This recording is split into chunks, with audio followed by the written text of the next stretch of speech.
Hello friends, welcome to my another exciting blog. জানি না কতটা তোমাদের কাছে এক্সাইটিং, বাট আমার কাছে তো প্রচণ্ড এক্সাইটিং।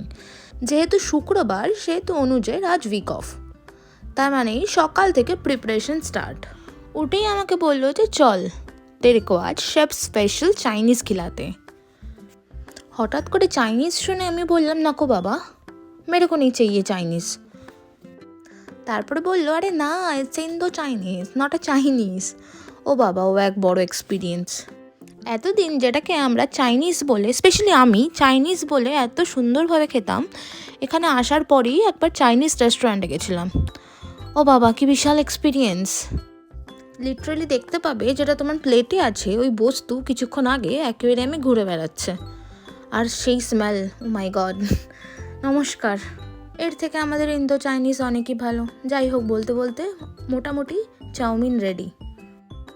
আর সেই চিকেন চাউমিন দেখে আমার চিঙ্কির দোকানের কথা মনে পড়ে গেছিলো। সে এক গল্প, সে কোনো টাইম থাকতো না। কলেজ লাইফ থেকে স্টার্ট হয়েছিল, যখন ইচ্ছা হতো, যখন সময় হতো, আমি আর মেধা চলে যেতাম চিঙ্কির দোকানে চাউমিন খেতে। সেসব এখন অতীত। জানি না আবার কবে যেতে পারবো, কবে টেস্ট করতে পারবো, তাই দুধের স্বাদ ঘোলেই মেটাচ্ছি। আর আমাদের দুজনের দুটোতে বেশ ভালোই মিলিয়েছে। আমি খেতে ভালোবাসি, ও বানাতে ভালোবাসে। ওর এক্সপেরিমেন্ট চলে কিচেনে, আর আমার এখানে পেট পুজো চলে। এভাবেই চলে যাচ্ছে সংসার। বিয়ের আগের সময়টা যেমন ছিল, একটু স্পাইসি আড্ডা মারতে, চা খেতে আমরা বন্ধুরা মিলে স্কুটি নিয়ে বেরিয়ে পড়তাম। টাইমের কোনো জ্ঞান থাকতো না। আর এখন এখানের পরিবেশটা এতটাই শান্ত যে কোনো স্পাইস নেই, সব স্পাইসই রান্নায় চলে যাচ্ছে।